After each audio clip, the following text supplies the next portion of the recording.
ფერი არის უმნიშვნელოვანესი, ეს პირველი. მაგრამ აზიანებს და ანუ ბავშვის ოთახს რო შეღებავ, ის ბავშვი მარტო იმ ოთახში არ არის, ის გამოდის. ფილაზე აუცილებლად უნდა წავიკითხოთ ეგრეთ წოდებული ანოტაცია და შემცველობა რა შეიცვალს ეს საღებავი. 40-ია დასაშველი რა, ანუ 40 მაღალი არ უნდა იყოს, მაგრამ ბავშვი ეს არის, ხო? ეგ ნიშნავს უნდა. ხო, ბავშვი. ნუ გააკეთე.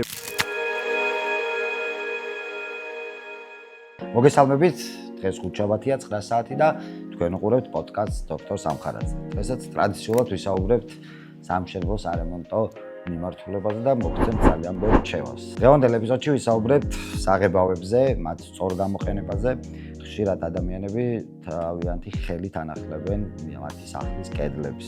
ან ხელოსანს ქირავენ, მაგრამ პრობლემის წინაშე მაინც დგებიან.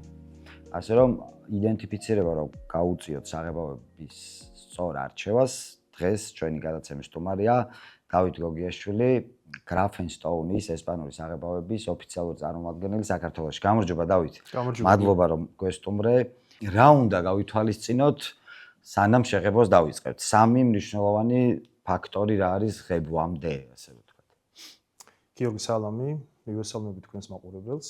საღებავს რაც შეეხება, სანამ ღებვას დაიწყებს ადამიანი, პირველი უნდა იცოდეს რა ღებავს. რა უნდა, რა ფერი მიიღოს. იმიტომ რომ ფერი სხვადასხვა ადამიანს თავისი, ასე ვთქვათ, აი ფსიქომიდან გამომდინარე, ზოგი ფერმა შეიძლება დაამშვიდოს, ზოგმა შეიძლება გააღიზიანოს. ამიტომ უნდა იყოს ჩამოყალიბებული. ნუ ზოგი თვითონ ოჯახში წვითავს ხოლმე რა ფერი იყოს, ხანდახან დიზაინერს მიმართავენ ხოლმე, არის ხოლმე ეგეთი შემთხვევებიც. ამიტომ ფერი არის უმნიშვნელოვანესი, ეს პირველი. მეორე, სანამ შეღებავ კედელს, აუცილებელი არის, რომ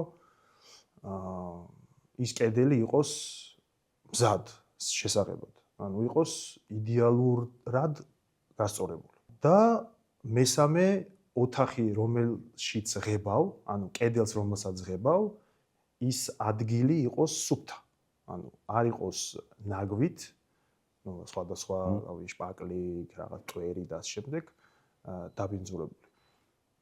რა სიწევს დავით, აი ვთქვათ, დაბინძურებული როა, ვთქვათ, მაყურებელმაც რო იცოდეს, რა რიგი პრობლემები შეიძლება გამოიწვიოს. პირველი რო ვთქვით, ახლა საღებავის ფერი გასაგებია, რომ ფერი უნდა ვიცოდეთ. მეორე, ხო, რა თქმა უნდა, მეორე ეს დაბინძურება, ნუ ჯერ, ნუ ხა კედელი შეიძლება იყოს არაიდეალური, მაგრამ ეს მომხმარებლისთვის პრობლემას არ წარმოადგენდეს.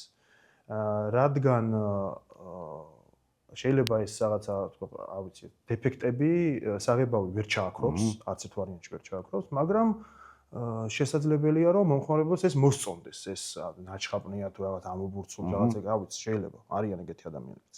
ხოლო რაც შეეხება იმ დაბინძურებას, ანუ როცა ღებავ, არ აქვს მნიშვნელობა ეს პროფესიონალი იქნება თუ მოყვარული. მოძრაობის დროს ეს მტვერი მაინც ადის და ხვდება კედელზე და შემდეგ ეს მტვერი აისახება იმ საღებავზე და ღებულობ არაიდეალურ ზედაპირს ან არაიდეალურ ფორმებს. როცა უკვე დასრულებული, ხო. და შესაძლებელია რომ თქვა განათება რომ მოხდება, ან ჭაღი აინთება, ან ვიტრაჟიდან შუქი შემოვა, ამ დეფექტებს დაინახავ და უკვე შეღებილზე მე ამბობ რომ აუ ეს რა არის. ამიტომ სასურველია რომ ის ადგილი იყოს სუფთა, აუცილებელი. და ასევე მინდა გითხრა რომ შეღებვამდე თვითონ აი ეს ხელსაწყო, ლილვაკი, როლიკი, კი ბატონო, თუ ფუნჯი, რითაც შეღებავ, კონდეს შერჩეული. იმიტომ რომ ღებვის დროს კედელზე თუ მაგალითად დაბალბეწვიანი როლიკით შეღებავ, მიიღებ ძალიან, ესე ვთქვათ, გლუ ზედაპირს, ანუ სწორს. ხოლო თუ მაღალი ბეწვით შეღებავ, ნუ მაღალი ითვლება ვთქვათ, რვიანი, ცხრიანი, თიანი, რა ვიცი, შეიძლება მიიღოს ჟატე. ანუ ზოგ ჟატე მოსწონს, ზოგს აი ესეთი გლუვი, რომ საერთოდ არ ქონდეს არანაირი ჟატე. მე პირადად მაგალითად ჟატე უფრო მომწონს, უფრო ესეთია რაღაც განსხვავებულ ეფექტს ქმნის. დავით, მეორე კითხვა, რაც ძალიან მნიშვნელოვანია, ეს კარგი მოვამზადეთ ეს კედელი, მაგრამ საღებავის არჩევა როგორ ხდება? რა კრიტერიუმებით ვარჩევთ საღებავს და როგორ უნდა გაუწიოთ იდენტიფიცირება კარგ და ცუდ საღებავს? ხა რა ხდება, უყურე, საღებავის არჩევის დროს თუ შენ საკუთარი თავის მტერი არ ხარ, აუცილებლად უნდა წახვიდე ეკოლოგიურისკენ. ეკოლოგიური განისაზღვრება არა ბანკის შეფერილობით, რო იყოს მწვანე, ანუ ასოცირდებოდეს რაღაცა სიმწვანესთან არა. მე მინახავს ბანკები, ასე ვთქვათ, სხვადასხვა ბრენდის, რომელსაც აწერია რომ არის ეკოლოგიური, მაგრამ იქვე არის წარწერა, რომ რაღაც 0.0 რაღაცა პროცენტ შეიცავს ტყვიას. ნუ ტყვია რო იგულისხმება ნებისმიერი რაოდენობის არა აქვს მნიშვნელობა, ის უკვე ეკოლოგიური არა. ხო, მე ამაზე მქონდა სხვათა შორის ძალიან დიდი პროტესტი, რომ ახალი რეგულაციები თუ შემოიტანეს და თვითონ შეფუთვაზე დააწერეს, რომ შეიცავს ტყვიას რაღაცა რაოდენობას და ქვემოთ ეწერა რომ რაღაც ის არის ეკოლოგიურად სუფთა, ანუ რახან შეიცავს, როგორ შეიძლება რომ ფიზიკურად ეკოლოგიურად სუფთა იყოს. თუ შემცველობა აქვს უკვე ამის ჩვენ ხა არის ხოლმე შემთხვევა რომ მომხმარებელი კითხულობს რომ შეიცავს თუ არა ტყვიას. მარტო ტყვია არ არის აქ, ანუ იქ არის საღებავის დამზადების დროს გამოიყენება სხვადასხვა ქიმიკატები. აუცილებელია ეს.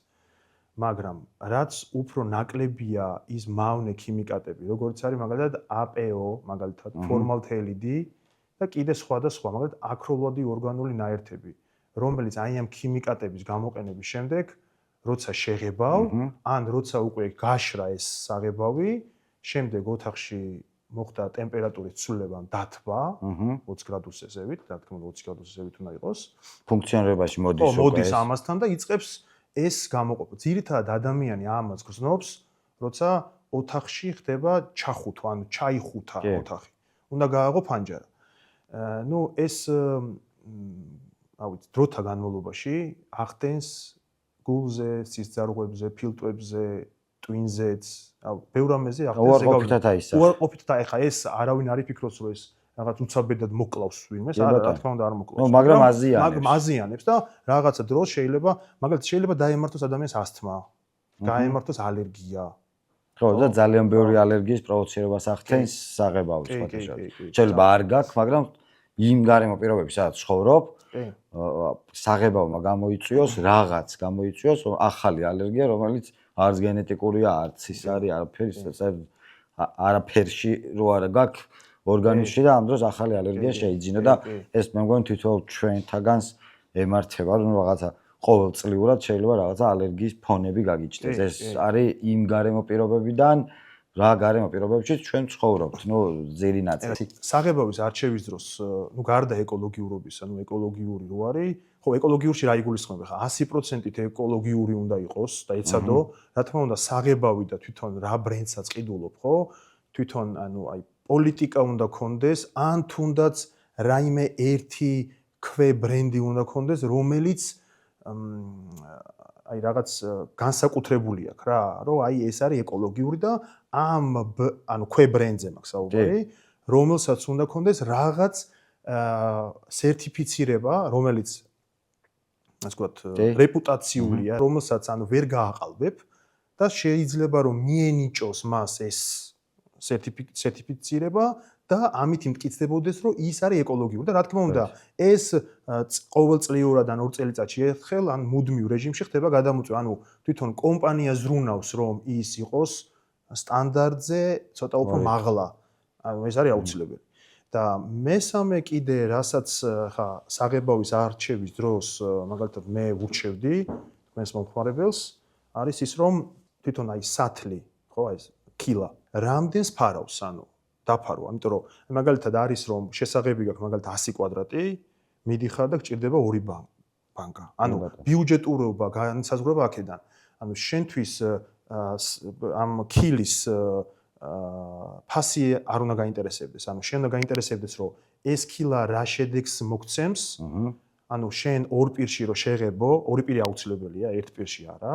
ორი პირში, იმიტომ რომ საღებავ მიკრონის დონეზეა და ორი პირი გარკვეულად თქვათ თავდაცვის არის რეცხვის დროს, ანუ შენ 1 კილა რამდენ შეგიღებავს.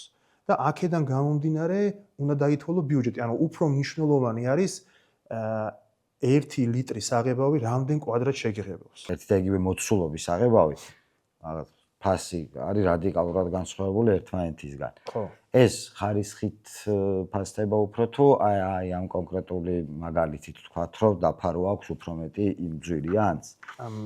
იცი რა არის, როცა საღებავი არის ძვირი,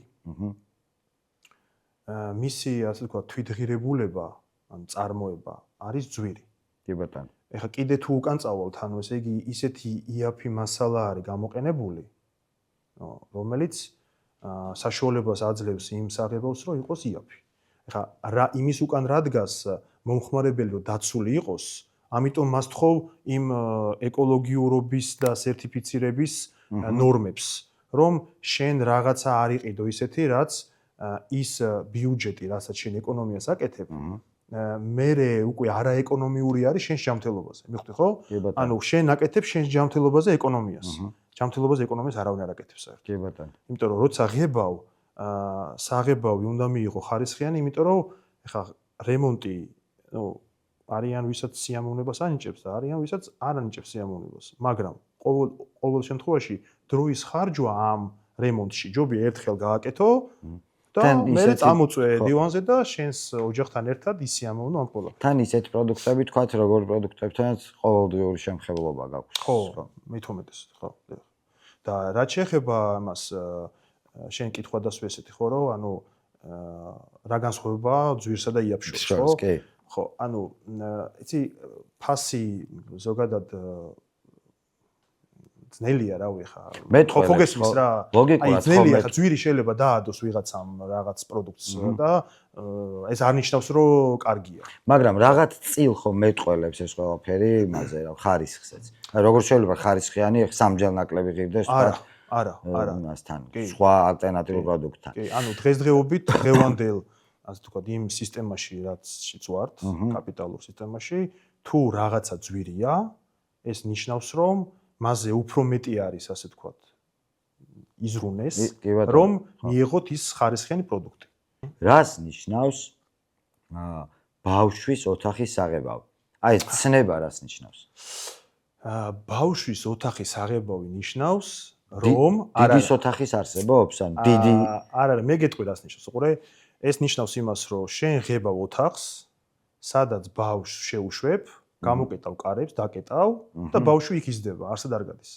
ბავშვი ეს არის, ხო? ხო, ეგ ნიშნავს მაგას, ხო, ბავშვი. ნუ იქ გააკეთებ რაღაც საივანს, ცოტა რომ ჰაერი ჩაისუნთქოს, მაგრამ მაინც იმ ოთახში. ხო, მაგრამ ლოგიკა სად არის აქ? ანუ ბავშვის ოთახის საღებავი და რა, ანუ დიდის ოთახის საღებავი რატო არ არსებობს? იმიტომ არ არსებობს, რომ დიდი აღარავის აღარ აინტერესებს. ბავშვის ოთახის საღებავში რა იგულისხმება, რომ ეს საღებავი უნდა იყოს, როგორც ვთქვით, 100%-თან ახლოს ან ეკოლოგიური სუფთა. და ბავშვისთვის უნდა იყოს უნებელი. ანუ ბავშვის ოთახს რო შეღებავ, ის ბავშვი მარტო იმ ოთახში არ არის, ის გამოდის იმ ოთახიდან და არის დიდების ოთახშიც, ანუ სასტუმროთი. ამიტომ ბავშვის ოთახი არის ერთგვარი მარკეტინგული ხრიკი, რომ მე მომხმარებელმა ის კონკრეტული საღებავი გამოიყენოს ყველგან. თქვა. ან გამიგე რომ აი რადგან ბავშვისთვის არის, იქაც შეიძლება.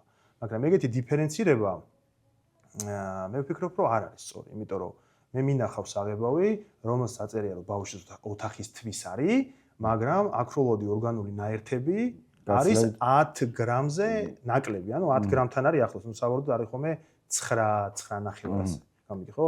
ამიტომ მომხმარებელი არ უნდა მოტყუდეს იმით რომ ბავშვის ოთახის არის რა, არა, პირიქით, მან უნდა მოითხოვოს ამ სახებავისთვის ის ნორმები რაც არის, რომ იყოს დაცული. მოკლედ შევთანხმდეთ და შევაჯამოთ ახლა ეს ნაწილი რომ მაყურებელმაც გაიგოს, აუცილებლად უნდა წავიკითხოთ ქილაზე, აუცილებლად უნდა წავიკითხოთ ეგრეთ წოდებული ანოტაცია და შემცველობა რა შეიცვალოს ეს საღებავი. და ცოტა უფრო ღრმად ჩავეძიოთ ან შევიდეთ ვებგვერდზე, ნახოთ ტექნიკური დავალება აქვს ყოველთვის კომპანიას, ანუ თუ კომპანია იცოდეთ, ანუ თქვენო მომხმარებელმა ყველაზე მნიშვნელოვანია, თუ კომპანიაზე მაგალითად არ იძებნება ვებგვერდზე, ეს არის დღესდღეობით რომ ადამიანს არ ერქვა სახელი და გვარი არ ქონდეს. კი ბატონო. ანუ თუ კომპანიაზე არ იძებნება საიტი, საიტ ვებგვერდზე არ იძებნება კონკრეტული პროდუქტის ანოტაცია, ანუ არ არის ეს, ანუ ეს კომპანია არ არის ღია. გამიგეთ, ანუ თუ ღია არ არის, ეგ რაღაცას მალავს. რა უნდა ეწეროს აუცილებლად და აი რაღაც ზღვარი რამდენი უნდა ქონდეს, თქვა ციფრებშიც, რომ ჩვენ ვიყოთ სასურველი არის. თუ ეკოლოგიურად სუფთასთან არ ვართ, ვიყოთ მიახლოებულად ეკოლოგიურად სუფთა პროდუქტის არჩევას. კონკურენცია იმდენად მაღალია საღებავების ბაზარზე სოფლიოში, რომ დღესდღეობით განსაკუთრებით ევროპელი მომხმარებელი, ამერიკელი, ანუ ამერიკაში ხო? ანუ ეძებს თავის სახლის ინტერიერისთვის განსაკუთრებით, რაც შეიძლება მაღალ ეკოლოგიურ საღებავს. და რაც უნდა ეწეროს იქ არის ეს, რომ ეს ვოკი, ანუ აქროლოდი ორგანული ნაერთები, ან აონი უნდა იყოს აუცილებლად ერთზე ნაკლები. ანუ კანონმდებლობით, ევროპის კანონმდებლობით არის დასაშვები 40. VOC და S, ხო, პატარა S, მაგრამ ეს 40-ია დასაშვები რა, ანუ 40 მაღალი არ უნდა იყოს, მაგრამ როცა ბრენდს პრეტენზია აქვს, რომ ის რაღაც სტანდარტის ზევით მოქმედებს, ხო, აუცილებლად ერთზე ნაკლები უნდა იყოს. ანუ ეს აუცილებლად. მე აქ შემოდის უკვე საღებავის არჩევის დროს რეცხვადობა, რომ უნდა იყოს პირველი კლასი და ანუ რეცხვადი უნდა იყოს, ანუ წმენდადიც და რეცხვადი თუა ხო, ну აი, სველიტი რო აიყო და გარეცხვა. მაგრამ ეს არ არის საუბარი იმაზე, რომ თუ მაგალითად დამწვარი ზეთი მოხდა ეხა მას დააზიანა. მაგრამ შეხედე, მე უკვე ხდება რა, საღებავის მწარმოებელი გეუბნება, რომ და ანუ აქაური წარმომადგენელი რა, როგორც ჩვენ ესე ვეუბნებით, რომ შენ ინტერიერში როცა არ უნდა წაიღო საღებავი, აი დაგიზიანდა რა 3 წლის მერე. და დაგიზიანდა მექანიკურად, ხო? შენ შეგიძლია რომ დაგვირეკო, გვითხრა, ну რა ფერია, ან ჩვენს გვაქვს ჩანიშნული, ან ზოგადად ინიშნება ხოლმე და ის კონკრეტული ფერი ჩამოგისხათ და შენ რო წაიღებ ამას, ზუსტად იგივე ფერში ჩაჯდება. აი იმ კვადრატში, ან გამიგი ხო? ანუ ესეც მნიშვნელოვანია, რომ შენ არ მოგიწიოს თქვა ერთი ოთახის გადაღება, რომ ამითი გაგიადვილდეს საქმე. გამიგი ხო? დავით, ინტერიერში რამდენ ხანს უნდა ძლევდეს ხარისხიანი საღებავი თქვა, რომ სანამ განახლება ფერი რო შეინარჩუნოს და განახლება არ მომიწიოს. თქვა. ესე იგი, როცა ხარისხიანად ღებო, ხო, და ხარისხიან საღებავს პროდუქტს ყიდულობ, ანუ ეს ფაქტიურად არის მუდმივი რა, ანუ იქ არაფერი თუ მექანიკურად არ ჩაერიე საღებავის, ასე ვთქვათ, დაზიანებაში. ის საღებავი მუდმივად ინარჩუნებს თავის თვისებებს. რა თქმა უნდა, მწარმოებელი იძლევა 10 წლიან გარანტიას საღებავს, მაგრამ ესეც პირობითია. ეხლა რაღაცამ თუ 10 წელიწადი იმუშავა, ხო, ანუ ის იმუშავებს, რავი, რამდენი ხანიც იქნება ის კონკრეტული კედელი. მაგრამ თუ ეხლა მაგალითად ადამიანს უნდა რომ გადაღებოს ეს საღებავი, მაგ შემთხვევაში შეცვლი ფერს. მაგრამ თვითონ საღებავი, ანუ გახუნებას, რამე ასე ვთქვათ, დეგრადაციას, ანუ დაზიანებას, ანუ არ ექვემდებარება. დავით, რამოდენიმე დღის წინ ჩვენ სტუმრად ჩვენთან უნდა მოსულიყავი, გამოგვიგზავნე საღებავები, რომელიც ჩვენ აი ესეთ სახით გავტესტეთ, ესე მოკლედ რო ვთქვათ, თაბახზე არის ეს ჩვეულებრივ თაბახზეა გადასმული ესეთი ორი ფერის და მაყურებელმა მინდა ნახოს, რომ ახლა მე ესეთ პატარა ტესტ ჩავატარებ გრაფენშტაუნის საღებავის ჩავაბარეთ კი და დავჭუჭეთ ძალიან ბევრჯერ, რომელ თაბახსაც, საღებავსაც ახლა რო ასე გავასწოროთ ეს არის გრაფენშტაუნის საღებავი, რომელსაც საერთოდ არ ზიანდება საღებავი, არც იფშნება, არც რაღაცა დეფექტები უჩნდება. სპეციალისტ საღებავის კაპრიზულია. კაპრიზულია და ძალიან ისეთია. სათუთად მოსაყრობია მუშაობის პროცესშიც და თქვათ რაღაც ისე სამომავლოთაც თქვათ ექსპლუატაციის შემდეგ. რატო ეს გრაფენშტაუნის საღებავი ესეთი ხარისხის, ანუ რა აქვს მას ისეთი, რაც სიტყვაზე სხვა საღებავებს არ აქვს? ესე იგი, უყურე ჩვენი საღებავი შეიცავს გრაფენს. და შეიცავს ამის წარმოება ბოდიშ ესპანეთში ხდება გრაფენშტაუნის საღებავი, ხო? ეს გეტყვი რომ ესპანურია, ესპანეთში იწარმოება, სევილიადან მოგვაქვს. არანაირად თქვა ნორვეგიულია და თურქეთში იწარმოება, რამე არა, ან უკრაინა, არა. ესპანურია და ესპანეთიდან მოგვაქვს. გრაფენს შეიცავს, ეხლა შენ რო დაჭმუჭნე ეს ქაღალდი, ხო? განსაკუთრებით ეს შავი ფერის არის, საკმაოდ ბევრჯერ დაგიჭმუჭნიათ როგორც ჩანს, ანუ საღებავი არ იღებს დეფექტს. ანუ ხარისხი თუ ანუ ერთ-ერთი ხარისხის მაჩვენებელი არის, ანუ საღებავის ესეთ ქაღალდზე, რომელიც ახლა მიკრონის დონეზე არის ხა ეს საღებავი არ ძვრება აქედან. ანუ ეს მნიშვნელოვანია რა, იმიტომ რომ ეს არის თან თაბახის ფურცელი. ეს თაბახის ჩვეულებრივი თაბახის ფურცელია და ეს იმიტომ ხდება, რომ შეიცავს გრაფენს. ანუ გრაფენი არის ნანოტექნოლოგია, რომელიც 2000-იან წლებში აღმოაჩინეს. ესე იგი, ეს იყო ანდრეი გეიმი და ალექსანდრე ნოვოსილოევი თუ ხო, ანუ მისცეს ნობელის პრემია ამაში 2010-ში, აი ამ ახალი ამბებია ხო, ეს. აღმოჩენაში და მე ჩვენმა ასე ვთქვათ Graphenstone-მა ეს ტექნოლოგია დაანერგა დაანერგა ოღონდ საღებავებში ეს ტექნოლოგია არის მარტო ამათ აქვს დაანერგილი და პლუს ამ ეს საღებავი შეიცავს კირს.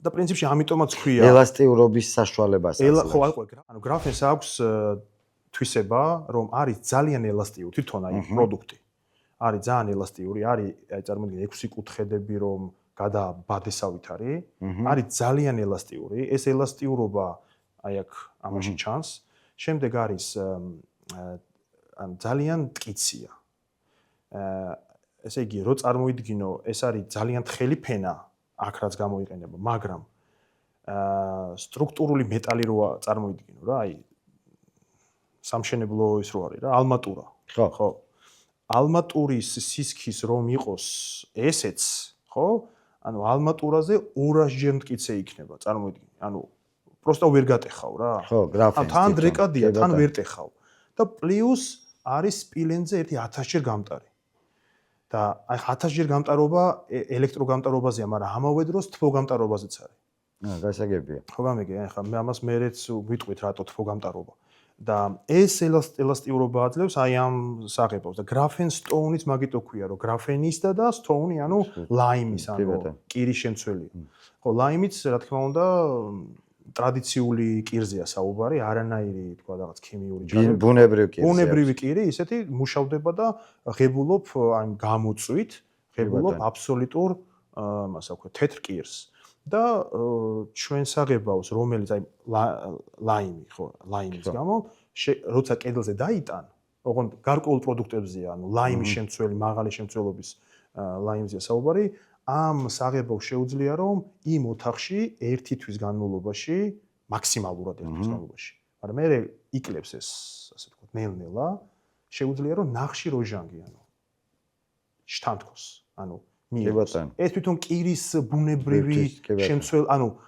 რამე ახალი კი არ გამოიგონეს არამედ უბრალოდ კირი იღებს ამას და რაც შეეხება Graphens ანუ Graphene იმდენად მაგარი ნივთიერება არის ასე ვთქვათ ბუნებრივი ნივთიერება რომელიც დღესდღეობით ახლა რა ვიცი ტელეფონები რო იკეცება ხო იცი ხო აი ეს Graphenis დამსახურება რომ ტელეფონის ასე ეკრანი არის კეცვადი და არ ანუ ის შეიძლება ეს ხო ეგრეც ხო Samsung-ის ბრენდის ტელეფონები ხო iPhone-ის ხო ანუ აი ეს რო იკეცება მაგის გამო არის რა და დავით ბევრ ძალიან ბევრ ტექნოლოგიაში გამოიყენებენ ამას ეს ჩვენ რას გვაძლევს სახლში ანუ მაყურებელმა მინდა რომ გაიგოს სახლში რას გვაძლევს რომ აი ეს კარგი თაბახზე არის ფერი არ ემართება მაგრამ ხო უკვე რო ზედაპირზე გადავიტანთ რას გაძლევს უყურე პირველი რომ მიკრობზარები არ ექნება მიკრობზარები მეორე რაც თავარია რომ გარეცხავ არ დაგიზიანდება ანუ ეს ზედაპირი ანუ ეს მაგას გეუბნება რომ თუ ესეთი მექანიკური დაჭმუჭნით და გაშლით ვერა ხო ანუ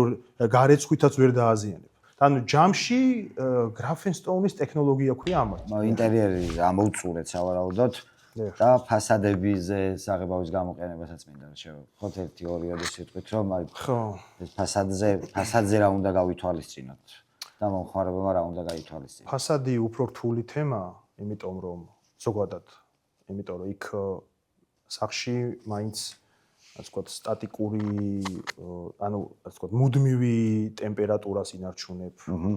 უფრო დაცულია, უფრო უვლი და გარეთ ახლა მოქმედებს მზე, წვიმა, თოვლი, ქარია. ველური პირობებია გაცილებით. ველური პირობებია, ხო. ახლა გარეთ ფასადზე, აი მაგალითად ეს 1000-ჯერ გამტარი რო არის სპილენძზე ეს თბო გამტარობა, ხო? ნიშნულოვანი რატოა? საღებავით როცა შეიღებება კედელი ამ კონკრეტულით, რაც ჩვენ საუბრობთ ახლა, ხო? არ ხდება წერტილოვანი გაციება. ანუ შესაბამისად სითბოს და სიცივის შიგნით შეღწევა, ანუ ფასადზე ანაწილებს, ხო? შესაბამისად თუ მაგალითად ფასადი არის და იკლებს შესაბამისად ისიც შეღწევადობა. ანუ შიგნით დათფუნებული როცა არის თეთრი პენოპლასტია EPS-ით, ხო მაგალითად. ანუ იმის გაფართოება არ ხდება შიგნით, შესაბამისად თუ არ გაფართოვდა ის საღებავიც არ მიყვება და მიკრობზარებს არ ეკეთებს. მიკრობზარებში მე წყალი აღარ აღწევს, თქვა არ სველდება, არ ძვრება ეს საღებავი და მე არ გიწევს ხელახლა გადაღება. ეს ერთი. მეორე, საღებავზე აუცილებლად უნდა იყოს რაღაც გარანტია, ანუ მოგცეს წარმოებელმა.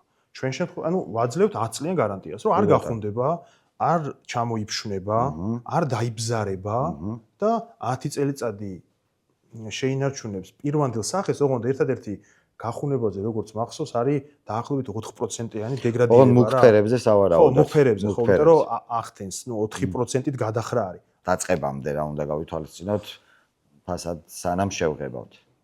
ხო, უყურე, ფასადზე, ფასადი მომზადებული უნდა კონდეს. შესაღებად, მზად უნდა იყოს, აუცილებლად უნდა დაგრუნტო. და გაითვალისწინო ის, რომ ამინც უნდა ჩახედო, რომ წვიმა არ წამოვიდეს, სადღაც დაახლოებით 1-4 საათი მაინც.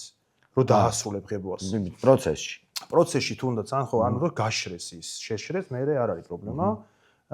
და პლუს უყურე არის ხოლმე შემთხვევები, რომ იწყებენ ღებვას, როცა არის მზე ზენიტში რა, ანუ ცხელა. მაგ დროს რადგან საღებავი არის წყლის ბაზაზე, ზოგადად ნებისმიერ საღებავის შეღებვა მზეზე არ არის რეკომენდირებული. ჯობია რომ იყოს სადღაც. სხვათა შორის ბეტონთან ურთიერთობაში წესი არის. ხო, მზის გულზე არც ლესვა შეიძლება, არც ბეტონის დასხმა. სხვათა შორის ბეტონზე მინდა გითხრა, რომ როგორც ბეტონი იღებს მარკას 28 დღეში, ჩვენი საღებავიც ესე იღებს მარკას, როგორც ინტერიერში, ისე ექსტერიერში. ანუ ჩვენ მეუნებით, რომ ინტერიერში თუ დაგესვა რა, ხელი მიადო, ხელოსანში გაწმინდე, გარეცხე 28 დღის მერე. რომ იმან მიიღოს თავის მარკა. შესაბამისად, გარეთ, როცა მზეა, ან თუნდაც კედელი არის ცხელი, ხო? არ არის სასურველი რომ შენ შეღებ, იმიტომ რომ უბრალოდ ფიზიკურად საღებავს ვერ გაშლი, ანუ ვერ გაშლი, გაგიშრება, გამოგივა სქელი ზოლები და რა თქმა უნდა ეს ზოლები იქნება სხვადასხვა არათანაბარი და მიიღებ რაღაც ზოლოვან ამას. ზოგან სქელი იქნება, ზოგან თხელი იქნება და შენ ვერ მოასწრებ ამის გაშლას. ამიტომ სასურველია რომ ან თუ სიცხეა, ან შეღებო დილით, ყველა ინტერიერში იგივე პრინციპია. როცა შუა დღეა, ინტერიერში ღებვა მაგ დროს ნესტიანობის კოეფიციენტი არის ძალიან დაბალზე და ხდება გამოშლობა. ამიტომ სასურველია რომ არ შეღებო არც ინტერიერი, არც ექსტერიერი და რო ჩავა ან შეღებო დილით, ან შეღებო გვიან საღამოს, როცა მზე ჩავა, ხელს მიადებ კედელს უბრალოდ ელემენტად, არ უნდა იყოს ცხელი რა, უნდა იყოს ყინვაში შეიძლება. არა, ყინვაში 5 გრადუსზე ქვევით არ შეიძლება. კი, არ შეიძლება არც 5 გრადუსზე ქვევით, არც 35 გრადუსზე ზევი და პლუს ნესტიც უნდა აკონტროლო რა. ხო. მადლობა დავით. საინტერესო საუბარი გამოგვივიდა. თქვენ კი დღეს ამით გემშვიდობებით მომავალ ხუთშაბათამდე. იმედია რომ საინტერესო გადაცემა გამოვიდა. გამოიწერეთ ჩვენი არხი, არ დაგავიწყდეთ, რათა მიიღოთ ბევრი საინტერესო ინფორმაცია სამშენებლო სარემონტო სფეროში.